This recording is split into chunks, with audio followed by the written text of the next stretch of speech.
Good morning, everyone. My name is Raina Ghazi, and I'm the Teacher Development Manager for Macmillan Education International Curriculum. Thank you so much for joining us this morning with our lovely literacy author and expert, Charlotte Rance, who will be delivering an engaging session focusing on developing critical thinking through reading. Just a few points. For some of you who are used to our sessions, we are using a new platform, which is Click Meeting. As you can see, you can read one another's comments. So please do stick to the webinar itself and the content of the webinar. But if you do have any questions, feel free to write those as well. In terms of the CPD certificate and the PowerPoint presentation, they will automatically be sent to your inbox, your email inbox, straight after the webinar. Please do check your spam and junk folder just in case it gets located in there. So for now, I will say thank you in advance and I will pass it over to Charlotte. Thank you. Good morning, everybody. Can you hear me loud and clear? If you can hear me in the chat box, can you tell me what time it is where you are? Let's have a look at who's joining us this morning. Excellent. All right, South Africa, Muscat, Amman, 7:30 UK time. Yes, it is, Rainer. It's bright and early. 1:30. Where are you, Toto? 8:30 a.m. in Egypt, South Africa. Brilliant. Amman, 8:30 in Cape Town. I always find it strange when countries in the Southern Hemisphere are not very far away in time. 11:30 in Siberia. Goodness me. All right. Well, it seems you can all hear me nice and clearly, and we have a good number of people in our room today. But as Rainer said, we are here to talk about critical thinking. And as Rainer said, we are using a new platform. So I am going to apologize in advance if anything goes wrong. I am still learning the system. But hopefully everything should be nice and straightforward. So if you are ready, let's get going.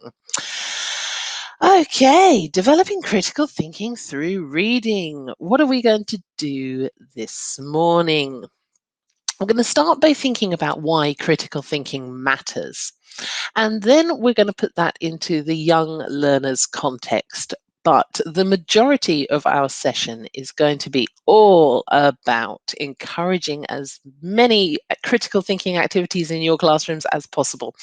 So we're going to be running through a variety of different quick activities that you can easily do in the classroom or online to encourage the beginnings of critical thinking skills. All right, so let's start by thinking about critical thinking. Why does it matter?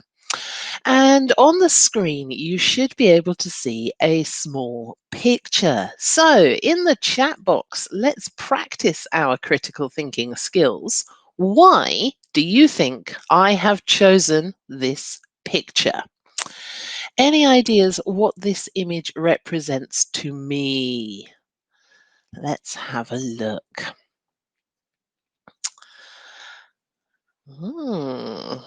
There's a few people typing.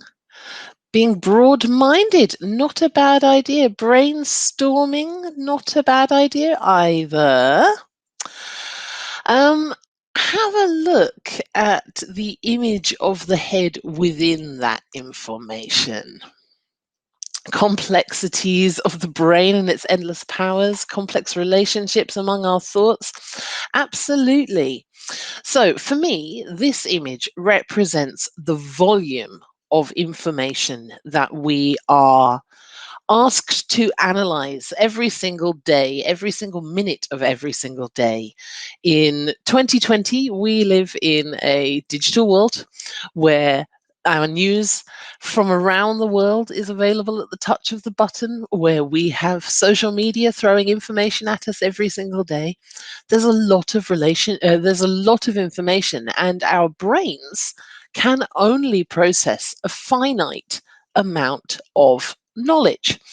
As Dr. Yursea has said, there is a lot of knowledge. As humans, we have to decide which is important to us, which matters, which is relevant, which is correct. It's all down to our processing. And of course, we do that through critical thinking. Okay, here's another selection of images. What do these two pictures represent? Nisa is having an issue. Raina, maybe you can have a look at that. Okay, what do these two represent?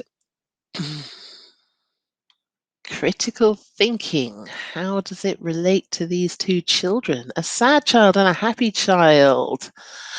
They're people starting to form their minds. Absolutely. How do they look? How do they feel in these pictures? I said sad and happy. For me, these are children who are engaged versus confused. Absolutely. Great word there, Deanne. Confusion. Yeah, when we apply critical thinking activities in the classroom, we're increasing our engagement. Children are expected to do more with the language that we're teaching, and allowing them to process in their own time and to work on ideas can increase student engagement. And we're going to talk a little bit about that during this session. As Christelle says, the girl is stressed, she's overwhelmed, absolutely, whereas the boy is adjusting well. Indeed. All right, so our next image, our final image, what does this one represent? Oh, good. Glad to see Nisa's got everything working again. Good, good. Any ideas what this one represents? Possibly, indeed, Gwenda. But I think that the coronavirus is just one example of how things change around us absolutely all the time.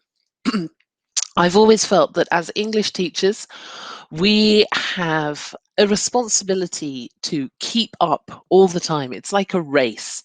Language is changing every day. We get new words. The world around us is changing. New technologies, new platforms, new ways of doing things are invented. New problems grow. And then in terms of English language teaching, there's new techniques, new methodologies that we're expected to keep up with. And for our students, of course, their lives are changing just as rapidly. They are changing, they're growing, they're developing. And of course, childhood is a time of life where growth is constant. They are like little sponges. And of course, as Chetna says, we have to question the changing world around us. And we have to question our role within that as well as teachers. How are we doing things? If we keep doing things in the same way while the world around us is changing, then of course we're going to slow down. We're not going to be as effective as we could be. All right, so let's get going. There's a few good reasons why critical thinking matters. I'm now going to give a little challenge to you. So, first challenge, can you name a job that exists today that didn't exist when you were in primary? A few people are saying that there are some sound issues. Rainer, if you've got any clarity on this, can you let me know if this is, if it's coming through clearly for you? It's working for you brilliantly. Okay. All right. Yes, we're getting a few jobs. A YouTuber, an astounding job. And these people earn so much money. Influencer, absolutely. What we're doing now, 10 years ago, seemed unfathomable, really, didn't we? A technical team, there were no smart classes. Celebgrams, oh my goodness, I discovered those over lockdown as well. You can get little video messages from your favorite celebrities for a fortune. Social media models, absolutely. Loads and loads of them. And today, we are looking at a world where we don't know what jobs we will have in 10 years' time. So, if we think about today's primary school children, we are preparing them for a world we cannot understand. We're preparing them to do jobs that maybe don't exist today. Okay, a second question for you. You name a tool that didn't exist 20 years ago? Now, obviously, we've had wheels and all sorts of different things for a very long time. Smartphones, cell phones. Do you know what? It's so funny. I've been watching old TV series from the early 2000s, and everybody is talking about, oh, can you imagine having a computer in the home all the time? Selfie sticks, mobile phones, gadgets, iPads, touch screens. Zoom, online platforms. Absolutely. We've got so many different tools that we have in our life today that we have become dependent on. And again, if we think about today's primary children, they've grown up with their Google Home Hubs and their Amazon Alexas and their smartwatches.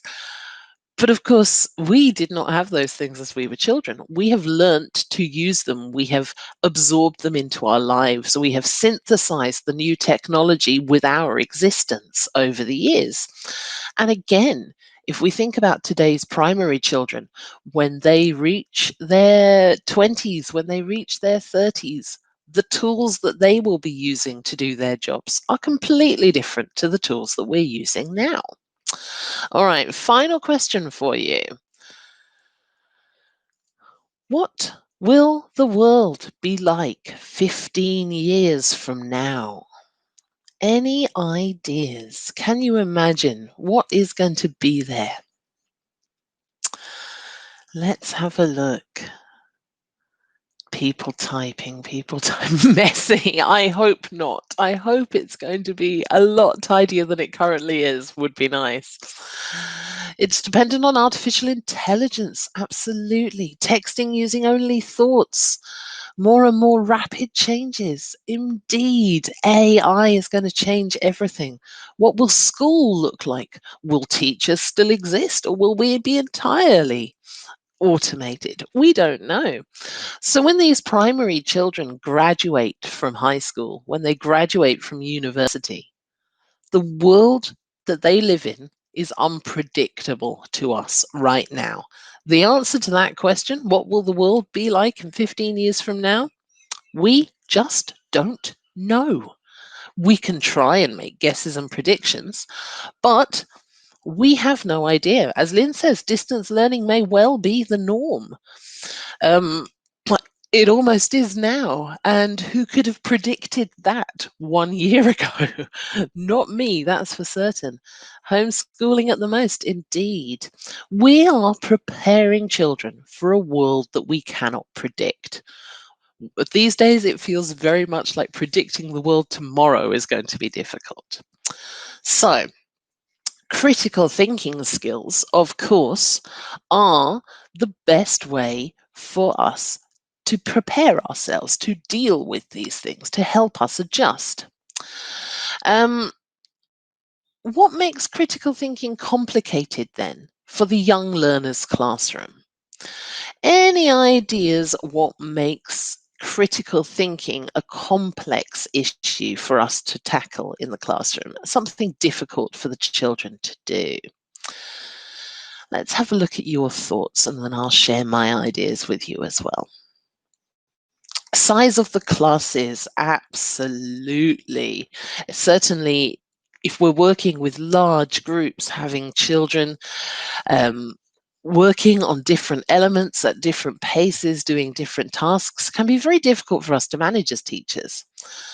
Teachers stunting the process. A brave answer given our audience right now, but yes, absolutely, Kasifa, I agree. Teachers do have a huge impact on the inclusion of critical thinking within the classroom. A lot of us as teachers are very nervous. It feels like something difficult and complicated to introduce. And of course, as Maria says, most of the children are used to being passive in the classroom. They're dependent on the teachers. We, as teachers, are expected to be the sage on the stage, doing the active teaching, whilst the children sit there passively absorbing what we're doing. There's less social interaction of children with peers, and certainly in our online context, that can be a real challenge. But before we all descend into depression and thinking that critical thinking is far too complicated, let's have a think about this. So I've got a quote on the screen from someone called Terry Salinger, who's written a chapter for this book, Teaching, Thinking, an Agenda for the 21st Century, which is a very interesting book to read. Let's have a look at this quote. Children think about and integrate what they see and hear into their play. Doing so, they manipulate ideas and concepts, form hypotheses, and alter existing constructs to accommodate new learning. That, in a paragraph, is how children develop. We see it in action all the time. I'm sure many of you are parents as well as teachers. We see our children mimicking what we do. We see them echoing our words. And this is critical thinking in action. We see it in classrooms all the time. Children experimenting, trying new things out, and absorbing new ideas into their own development and their own understanding of the world. In and of itself, these base critical thinking skills are natural to us. This is how we get through life. When we go to the supermarket and we're trying to choose the best avocado that's there, what do? Do we just pick up one at random? No, of course not. We have a look at the colors, we have a look at the shape. We might pick them up, give them a little bit of a little light squeeze. Is it ripe? In the olden days when we used to go to the cinema, we wouldn't just walk in and go, I want a ticket for the next available film. No, we'd read reviews. We'd listen to our friends. We'd get recommendations. We might check the actors that are in it. Critical thinking is part of how we get through the day. So in terms of the Young Learners Classroom, all we are trying to do is to highlight these skills, these natural skills, and encourage them within the classroom. As Christelle says, most teachers are not skillful in the art of questioning, and you're absolutely right. And we're going to talk about questioning a little bit in a little while as well, and a helpful technique that we can use for that. But of course, as teachers, what we're trying to do is encourage these skills in the classroom. We're not teaching these skills. These skills are natural. What we are doing is encouraging these skills and leaving space in our lessons, leaving time in our lessons to encourage these skills to happen. Okay, let's move on. All right. Can anyone identify what you are seeing on the screen? It's a different shape to what you might be used to seeing.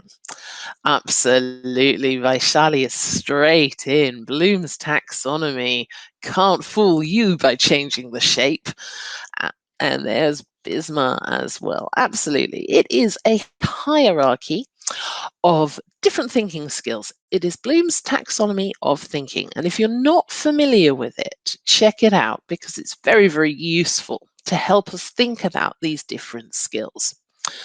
So what you'll notice at the bottom, we've got remembering, understanding, and applying. And as some of you will know, these are what we refer to as our lower order thinking skills. They are our basic thinking skills. So remembering is the first step on the thinking ladder. It's activities like listing, finding, naming, identifying, and locating, finding or remembering information that we have learnt within our brain.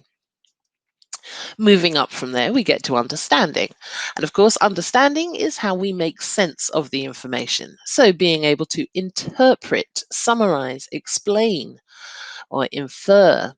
It's the difference between asking students to identify the name of this item and being able to tell me what I use it for. So, understanding and remembering.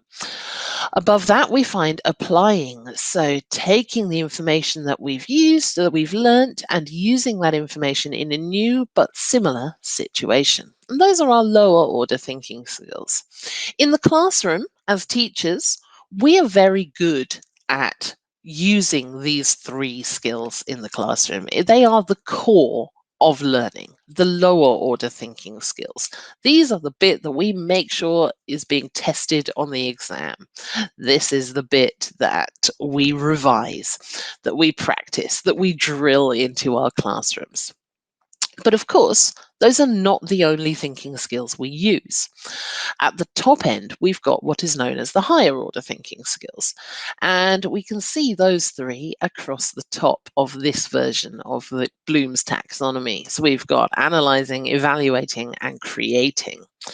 Taking the information that we have learned and looking at it with more of a critical eye.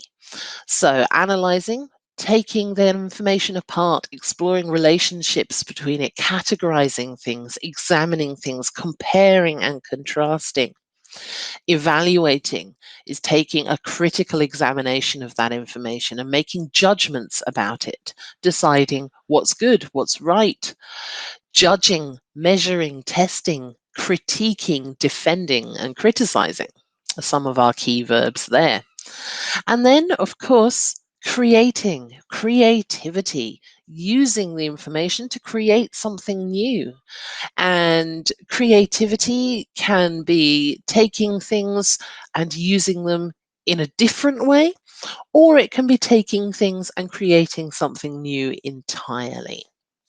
So, if we're encouraging critical thinking in the young learner's classroom, these are the skills that we need to be balancing out. Let's have a look at some of the ways we might be able to do that.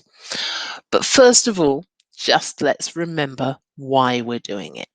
So, on the screen, there are millions more, but these are 5 really good reasons for us to encourage critical thinking in the classroom.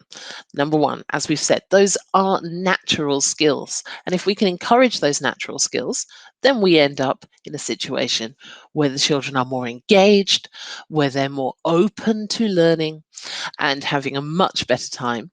It encourages them to learn from each other. It develops their evaluation skills, it's promoting their interests, and it's building their problem solving skills. And of course, as we've already established, with the world in a constant changing situation and a future that's unpredictable and unknowable, by developing these skills, these 21st century skills, these global skills, as you might know them, we can prepare children to manage a future that we cannot predict. And these are the key points that we need to move through. So let's have a look at how we can do that. I'm going to spend the rest of this session looking at some different activities based on reading. But back over to Terry Salinger quickly. Why is literacy such a great platform for critical thinking? And I like this sentence. It's from the same book. So, children want to work and to have help in working toward a mastery of what they perceive as adult activities. You might remember that feeling well. From our childhoods, all we ever wanted to do was be grown-ups. We would play games that mimic the jobs that our families do. I, for one, used to play teacher all the time. I would line my toys up and read stories to them. It's no surprise I ended up in this career. They want to do what they perceive as adult activities. Oh, good. I'm glad it's not just me, Deanne. Some of us were born to be teachers. And as we're saying, these activities include things like reading, writing, literacy, and numeracy. Reading, picking up a book, picking up a newspaper, looking at your mobile phone and scrolling through. These are very much by children perceived to be adult activities. These are things that happen in the world that they have not accessed yet. As adults, we provide that model of behavior. We provide that goal, that thing that the children are trying to attain, the ability to read and to understand and participate in these activities. So by adding in critical thinking activities, we are helping them to develop in a situation that they are already primed to be following closely. When they perceive these adult activities, they have a natural drive to achieve them. When they see an adult reading, they want to pick up a book too. They want to flip through, they want to do what we are doing. And if we can bring in those critical thinking skills alongside of those activities, then we are not only encouraging them to mimic those adult activities, but also to learn how to get the most from them. So, let's move on. All right, I'm going to start with a very simple critical thinking activity, which I'm sure many of you have used in the past. So this is what we call a KWL chart. Can you, in the chat box, identify what KWL stands for? Let's see, we've got a few people, fastest fingers getting in there. Who's going to be the first one to identify? Ah, there we go. Absolutely. So our KWL chart, what do we already know about the subject? What do we want to know about the subject? And at the end, what have we learned? A KWL chart is a way of assessing what we know and what we believe and what we feel about a subject. It also highlights what we're curious about, where the gaps in our knowledge are, and then at the end of it, it allows for us to measure what we have learned. So, when we're working with a literacy book, when we're working with a reading book in the classroom, if we are doing guided reading in the classroom, if we're doing reading online, or if we're allowing students to read on their own, we can encourage them to use this technique to think about that topic before they get in there. As language teachers, we know that encouraging children to assess a topic and think about what they already know provides much necessary scaffolding for the language learning experience. So critical thinking here is supporting the development of literacy skills by giving different scaffolding, vocabulary, grammar structures, knowledge information as a baseline for them to build on.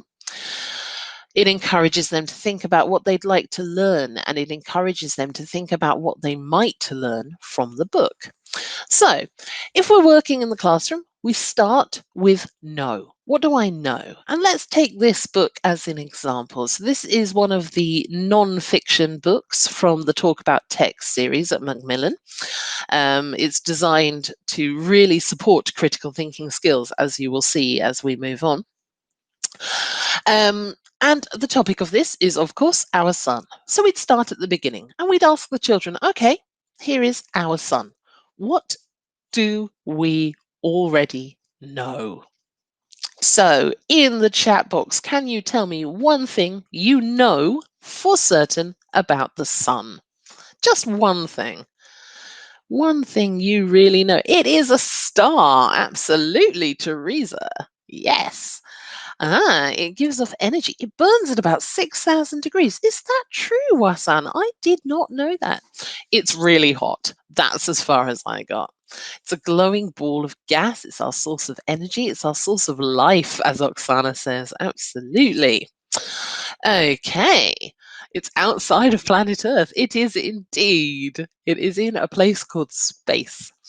All right. Now, we start with a simple discussion in the classroom. We start by eliciting. You can do this in groups. So if you're teaching with Zoom, you can put them into small breakout groups. If you're in the classroom, you can work on the tables and you can challenge them to talk together and try and find 3 things that they know for certain about the sun. And of course, if we're making a KWL chart, what we do is we write those concrete pieces of knowledge, the things we already know, up on that chart. We then move on to what do we want to know. So, have any of you got questions about our sun? How long has it been burning? Oh my goodness, millions and millions of years. And we can start to elicit those questions. When will it fade? What will happen when it fades? Will we ever get there? Will it explode? I really hope not. Although, given how 2020 is going this year, we could see. Who knows? Would it feel like liquid if we touch it? I think our hands might burn off. Now, I think Natalia has just brought up an excellent question there. Should the children give this information in their L1? They know much more than they can say in English. And that is absolutely true. The L1, L2 question that comes out every single time with activities like this is something that I personally have opinions and feelings about. And my personal feelings and opinions about this is if you are in a monolingual classroom and the children are giving you answers to these questions in their L1, I think that's absolutely fine, as long as you, as a teacher, are enabling those children to say that in English and you are helping them to translate. So there is no harm in an exchange where we say to the children, okay, what do you want to know about this subject? And they answer us in their mother tongue. I want to know why it is so big and hot. And then we as teachers say, okay, that's a great question. How do we ask that in English to put on the chart? And we work through that as a class. I do not think there is any harm in that at all. And Deanne agrees with me. So that's nice. It's good to know I have some support here. However, I understand that in many different contexts and many different language schools and different institutions and different schools in English classrooms, there is often no mother tongue policy. I would argue that that's never a good thing because, as we have established, the children know much more knowledge than they can communicate when they're language learning. So, in my opinion, yeah, absolutely fine. Let them use L1. Just remember, you are the teacher.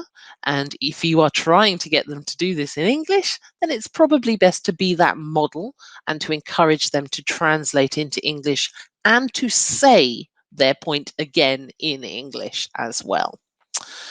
All right, now the final stage, of course, happens at the end of the process. So if we're about to start a new book, if we're about to start with our sun, we work through the know and the want to know in the first lesson. Then the next stage, we read the book.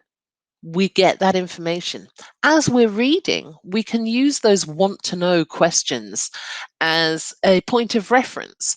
So if we find the information about what the sun feels like if we touched it, and Wasan has asked the question, would it feel like liquid? Then I, as the teacher, can go, oh, look, we've answered Wasan's question.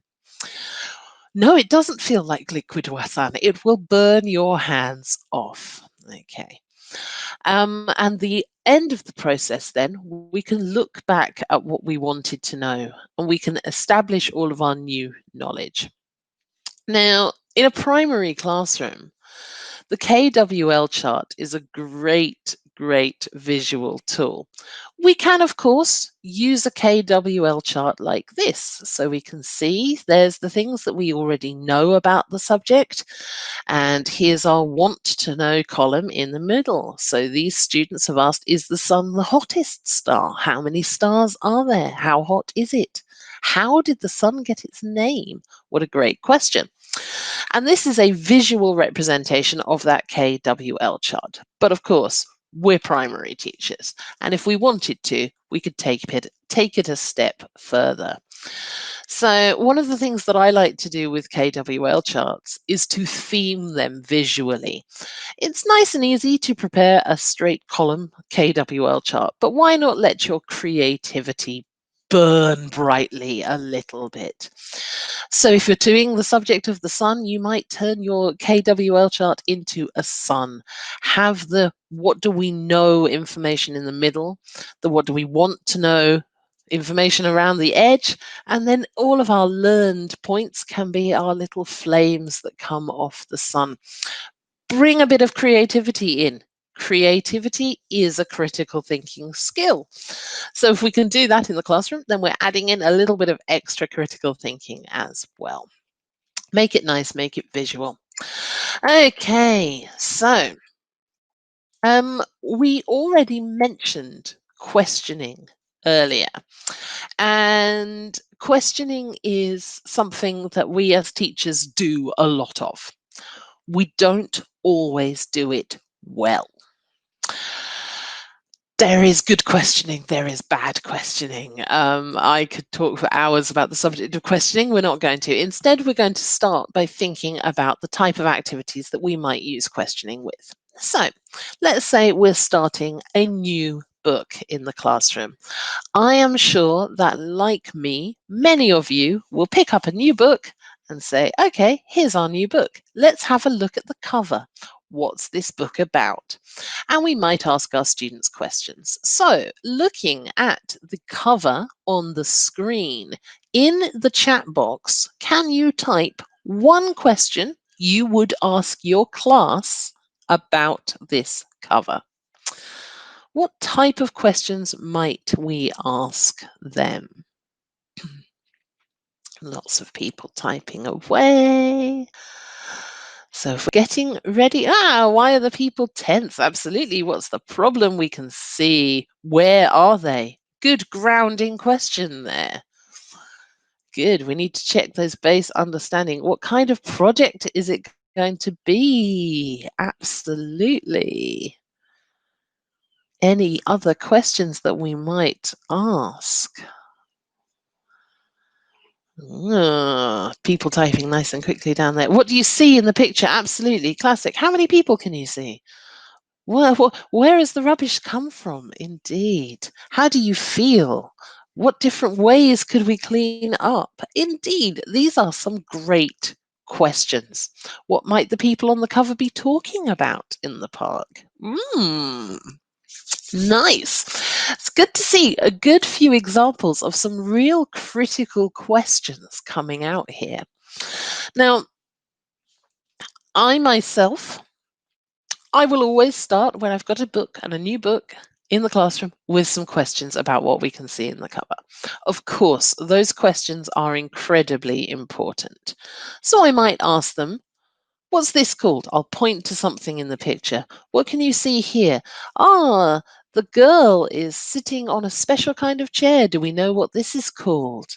What can you see in front of the boy? What are these things? What's that in the background? What color is the man's shirt? What is it called? These are our remembering questions.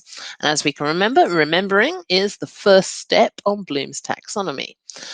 Of course, these questions on their own are not enough. So we already had the suggestion. What is the problem in the park? This will encourage the understanding side of things. Look at the picture, understand what the issue is. And they can say to us, the bins are full, the rubbish is on the floor, it's a problem. Okay. Questions that orient the topic to their own existence and their own lives. How do I apply this information to me? So a question like, Is there a park near your home? And then we can encourage them to think about how that might be different. So here we've got an example of where should the rubbish be. We might follow on, is there a park near your home? It's like, what's the same and what's the difference about your park near your home and this park in the picture? Evaluation. You might ask them, is this a nice park? Why or why not? And of course, we need to bring in our creativity. So how can we make it nicer? What can we do about the rubbish, as one of you have asked? And what we can see here through the color coding is that actually we are looking at a number of different critical thinking skills within these questions. Now, a good rule of thumb, if you want to improve your questioning techniques as a teacher, think about what your goal is. Do I know the answer? Am I testing if the students know the answer? If my test is to understand whether the students know the answer, then of course I'm going to be using the lower order thinking skills, questions that focus on remembering, understanding, and application, our 3 lower order thinking skills.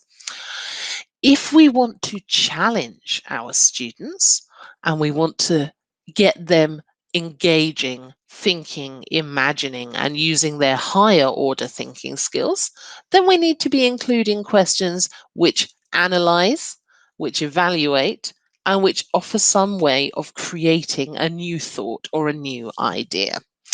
So, as teachers, if we are looking to improve our questioning skills, it's always useful to make sure we've got a little copy of Bloom's taxonomy nearby and check them off the list. Do I have a question that does each of these jobs? And there are some amazing charts and posters that you can get around. You can easily find them on the internet, which offer question prompts for each of Bloom's taxonomy stages. So if we go back briefly to our original Bloom's taxonomy, too far, you'll notice here that we've got at the bottom some question prompts. I'm not sure how well you can see them on the screen, but you will be able to see them on the PDF. But give different question prompts for each of these different skills. So within remembering, list, find, name, identify, locate. These are our question prompts. Understanding, summarize, explain, infer, paraphrase, discuss. Applying has use, make a chart, draw, calculate, etc. And you can find these very easily on the internet of question prompts for Bloom's taxonomy to help you to write and set up your questions in the classroom. All right, so little checklist for you as you're making your questions in your classroom. Think about how we are asking them, what we are asking, and what our goals are going to be at the end. Okay, on the screen we have 2 circles. Can we identify what this is? It is a Any maths heads in the audience? There we go. Venn diagrams. Lovely. Nazia was first in today with that. It is a Venn diagram. And what does a Venn diagram do? It helps us to compare and contrast. Absolutely, Juhi. Well done. Straight in. Yeah. The Venn diagram will help us to compare and contrast 2 or more, depending on how big our Venn diagram is, items with each other. Okay, so we're going to do a little Venn diagram experiment. Now, what I'd like you to do, I hope you all have a piece of paper and a pen in front of you. If not, you will have to do it in your head and hopefully you can remember.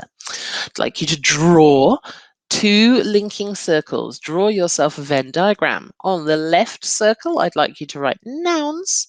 On the right circle, I'd like you to write verbs. So on the left side, what goes into the first circle? Words that are nouns. In the right circle, we put words that are verbs. Brilliant. So what goes in the middle? Both, absolutely. Words that can be nouns or verbs. Okay, so this is a little quick critical thinking vocabulary activity. Here you can see the key vocabulary from a reading book. Okay, we've got effort, force, inclined, applied, separates, positioned, friction, required, or operation. Can you organize these words into the three sections of the Venn diagram? You are teachers. I will give you 30 seconds. Plenty enough time if you ask me. Let me see. All right. Okay, I'm sure you're all done. All right, give me one word that you know is definitely a noun and only a noun from the vocabulary list on the board, please. All right, effort, friction, brilliant. Give me a word from that vocabulary list that is only a verb. So one of your right-hand side words, separates. Ooh, is it? Applied, absolutely. Depending on your pronunciation, separates could be a plural noun as well. Think fashion. If you're not into your fashion, you can buy a dress or you can buy separates. Okay, so what might go in the middle? What is a verb and a noun in the center? Which one can we put there? Force, absolutely. Great example. Now, this is the vocabulary for reading. This is our pre-reading teaching section where we are taking the key vocabulary that we need them to know within the book, but we're turning it into a little bit of a critical thinking activity. We're still learning those words, but what we're doing is we're engaging our higher order thinking skills, our evaluative skills, our comparison skills. We've said our Venn diagram is here to help us compare and contrast. So this is very, very quick to do in the classroom. It's very easy to do online. All we need to do, just as we've done today, take those key items. We find two different topics. It doesn't need to be nouns and verbs. You know, if you might want to do it topic based on your book. So if we're reading a book about wild animals and pets, for example, your vocabulary item might be put them into those two groups. So which of these are pets, which of these are wild animals, or what could be both? We can use any topic or any idea to practice this that fits with the book. I've just taken nouns and verbs because, let's face it, we love a good noun and verb organization for this. All right. So now I talked a little bit about, or I mentioned how the series of books that these examples are coming from, the Talk About Text series from Macmillan, is actually very, very good for critical thinking. And it's good for critical thinking in certain ways. One of those is the questions that are within the teacher's guide. And do, if you get a chance, when you next see a person from Macmillan at your school, have a look at those books because they've got all of those critical thinking questions down the side. But the other thing that they do really, really well is the writing tasks after the book. And writing after reading is a fantastic way of developing higher order thinking skills. So here is an example of the writing task from a book called Simple Machines. It's one of the non-fiction points. And the task here, look back over the text, pick one of the machines, draw a diagram, show the parts, and write a few sentences explaining how it works. So we've got our creativity, our drawing, we've got all of our other skills. We're analyzing the machine. How does it work? We're labeling those parts. We've got our lower order thinking skills in there as well. We need to remember, we need to understand, we need to evaluate, we need to analyze, we need to create, etc. Different ways that we can bring those skills together. Now, when it comes to post-reading writing tasks, I know that a lot of teachers struggle with coming up with different and exciting and engaging tasks to do. You know, we generally tend to revert back to the book report. So I read this story, we did this, it was about this, I liked it, I didn't like it. Book report done. And book reports, yes, they do encourage these thinking skills to happen, but they are primarily based in those lower order thinking skills. Activities like this, so choose something from the story, choose something from the book, draw it, write a sentence about it, label it. An activity like this compared to a book report is engaging many more of those critical thinking skills. Another example of an activity that we could do at the end of it is to think about those characters. So this is from a story called Pip's First Class. Pip is a dog and he goes to a doggy training class. And the task here is write down some other activities that you think Pip would be good at. So Pip is not very good at jumping and things because he's only a small dog, but he was very good at going through the tunnel, if I remember correctly. So what we're asking the children to do is think about the properties of Pip as a small dog, what we know he can and can't do from the story, and then coming up with different activities that he probably can do. We're taking existing knowledge and information that we've learned from the book, our lower order thinking skills, and we're applying our higher order thinking skills. We're evaluating what tasks are easy, difficult for a small dog to do. We are creating different ideas in our heads, and we are evaluating Pip's ability to do that. So once again, strong on the higher order thinking skills.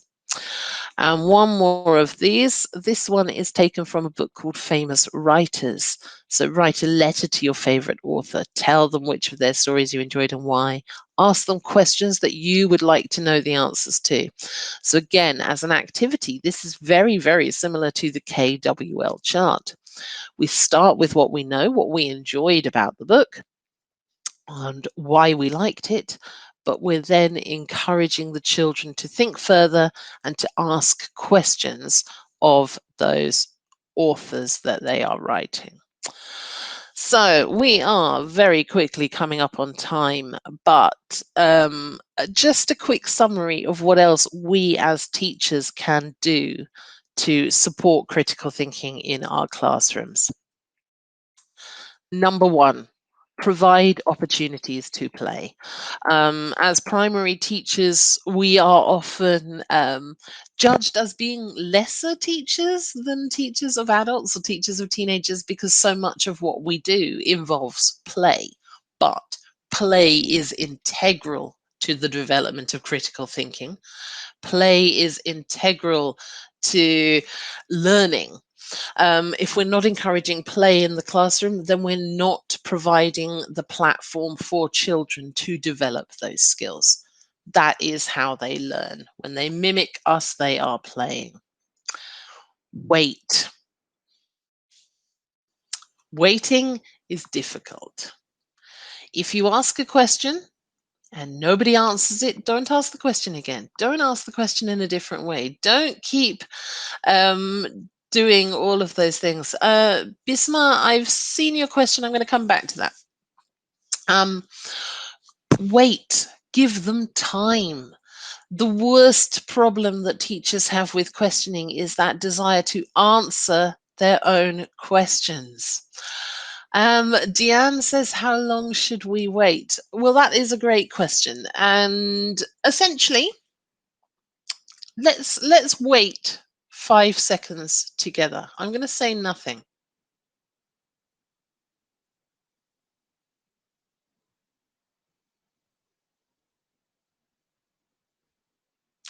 That is 5 seconds of silence.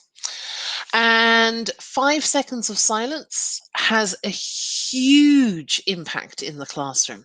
By waiting simply 5 seconds, we allow the children time to generate those thoughts.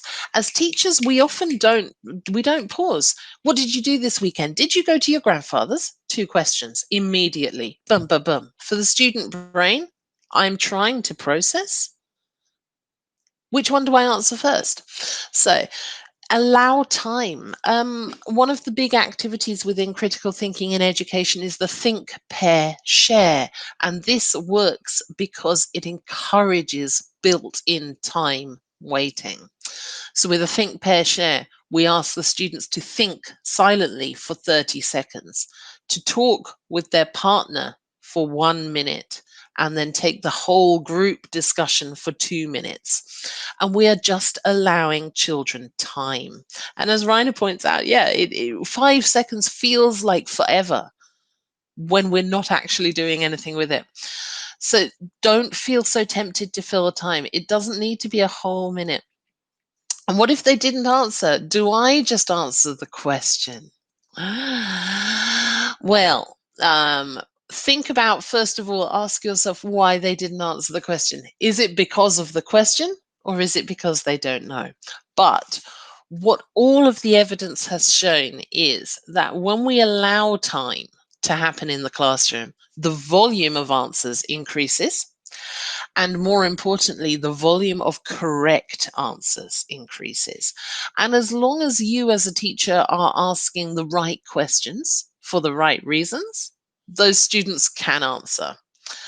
Asking stronger students to help can absolutely benefit that. All right, and that brings on to encouraging peer-to-peer sharing. So taking that opportunity for them to learn and help each other, as Deanne has suggested, indeed. Asking open-ended questions, measure those questions, and model those questions. Children learn by mimicking what we are doing. So if you are doing a KWL chart, create your own questions. Wonder, say, I wonder what would happen if we touched the sun. Would it feel soft? Ask these questions, show that model. How can peer sharing be done in online classes? Very good question, and it's going to depend on the platforms that you are using. And of course, that will vary with every institution. So if you are using Zoom, enabling breakout groups is a great thing to do. I'm not familiar with MS Teams, so I'm not sure what it has involved, but no doubt it has some form of communicative method. Chat boxes like this and independent chats are also a good way. Of course, with that, you have to put in the clear rules and make sure that you are doing your best to monitor. But also remember that there are outside apps. So, you can get mobile phone apps which will help you to support, but it will depend entirely on what your platform allows for. And I'm afraid I don't know MS Teams, so I don't know what you have available at your fingertips, but I'm sure there is a video that will explain that for you somewhere. All right, now the final tip of what we can do as teachers is to encourage critical thinking as often as possible. Do a little bit often. Each of these activities that we've looked at today don't take any more than 5 minutes, and they will all work with grade 1 students. It's about the questions that you ask. So these critical thinking skills and questions can all be applied from the very beginning, even from KG. Nothing we've talked about today will not work. All right, we have about 1 minute. Yes, there is a certificate for this session. You will get it automatically. Any other questions? I have about 1 minute to answer them.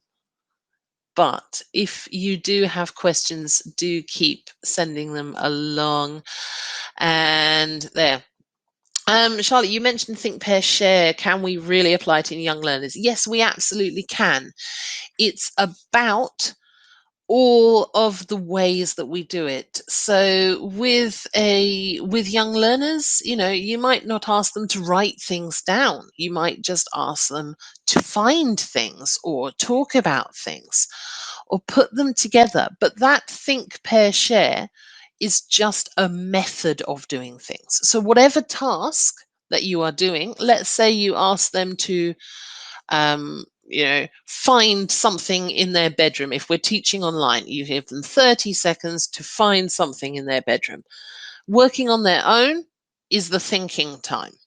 Comparing with their friend is the pairing time, and sharing happens in the group. So it's all depending on the task that you're using, but you absolutely can apply them in the young learners classroom. All right, I'm going to pass back over to Rainer just to give you some follow-up information, but I'm afraid we are very much out of time. So thank you all for your participation. Rainer, I'm muting over to you. Perfect. Thank you so much, Charlotte, as always, for an engaging session. I can tell from the attendees, they're always super engaged with you, and it really, really helps, particularly as we're still, many of us still at home and working virtually. So I'm sure the attendees very much appreciate the content that you're delivering. So thank you so much, as always. In terms of some of the questions about certificates, as I mentioned at the beginning, these will hopefully be automatically sent to you as soon as the webinar is finished. Please note, individualized certificates with names cannot be provided at this time. All information is provided in the email itself. The PowerPoint presentation will also be sent by email as well. And if you'd like to have a look at the webinar recording again, it will be available on our YouTube page later this week.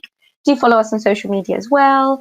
And we look forward to seeing you in an upcoming session in the coming weeks. So thank you so much again, and hopefully see you soon. Thank you, everybody. Bye. Take care. Bye.